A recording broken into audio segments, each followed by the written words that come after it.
Hey, this is Joe from Home Studio Corner, and this final video of 2020, what am I doing with my hands? In this final video of 2020, I want to do a studio tour. If you've been following me for a while, you know we move a lot. It's just a thing that we do, and I want to show you the new space. This might be one of my favorite spaces that I've had, and I've had a lot of spaces. So let's dive in. Okay, you're getting the real tour as if we're coming down the stairs, and this is the room. So there are stairs. This is on the bottom floor. It's a split level house. So like the ground is right there. Fun fact, we used to live there. It was also a split level. It was a studio with like the U-shaped room many studios ago. But here's the space. It's just a big rectangular room. A nice size. Like these are pretty typical size rugs. I can fit 2 of them and still have some extra space. So let's just walk around the room let's start over here. So here is, I got a lot of storage space here, which is great.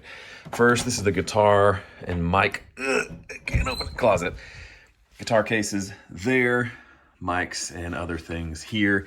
There's a lot in here, but I'm not going to open them all up. You'll see them in other videos, but there you go. Then over here is this cool little nook thing. And down here is where I got books, and those are all my old journals and notebooks. More cabinets for storage.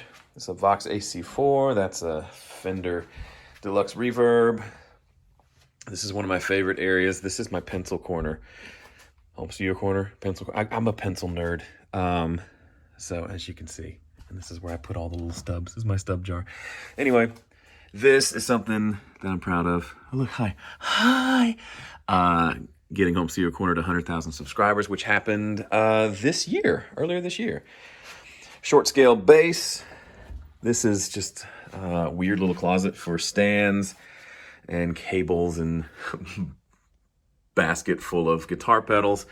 So that's that. Here's a quick look at my pedal board. Doesn't get a lot of use lately, but that's that.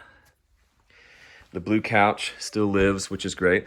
This desk is new. So I like my desk in the middle. Even though I do a lot of work on music, there's not really a flat surface over there to write on.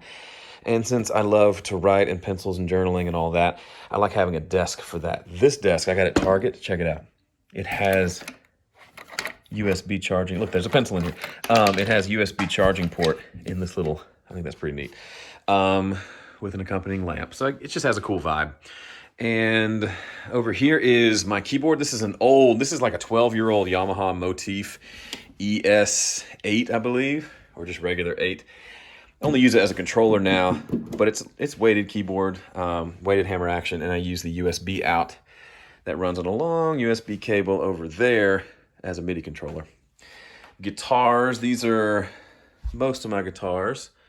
Got a sort of a Tele 335, Les Paul, Ibanez. That's a Taylor 314. And then my favorite guitar is over here. This is my baby Gibson J45. That's probably the newest guitar, and it's probably at least 5 or 6 years old now. This is a bowl of popcorn. That's embarrassing. And here, so pardon the lights, but this is obviously where I do a lot of my videos. So that's one of the 2 cameras that I use. It goes in via this really cool device that goes from HDMI to USB. That's how I capture it there. But this is kind of the home base. I've had these for years, don't use them as much. I've been using these lately. So now that I'm on the PreSonus team, I work for PreSonus now, I'm even more of a PreSonus fanboy as far as gear is concerned. But quick overview. Well, I've had most of this since my last tour. This is a Thunderbolt interface, super low latency, but for the most part I use the mixer. The Atom is a great pad controller that I don't use a whole bunch, but I like having it. This is the new and improved, or the brand new I/O station that came out this year. It's an audio interface and a fader port. So I use it mainly for the fader port part. And then a bunch of preamps. These haven't gotten much use this year. Yeah, you've seen that. And then this is my microphone, which is, everybody asks, this is a Roswell Mini K47. Great microphone. I believe it's like $299. And the headphones hang from this cute little stand that I've done a review on. You can check out that video, but this is pretty great. For years, I had just a mic stand that was always in the way. Now I've got that, and I can move it out of the way when I don't need it. Now, as far as treatment, because that's the thing you really care about, the ceiling in here it's sort of hard, but it kind of gives. I found that if the ceiling's not drywall, the room sounds a little bit better. So carpet on the floor to help with absorbing. If the ceiling cannot be drywall, that helps. Drop ceiling is great. I don't know what this is. I think it's ridiculously old. Look at these lights. There's like bugs living inside. So yeah, it's an older house.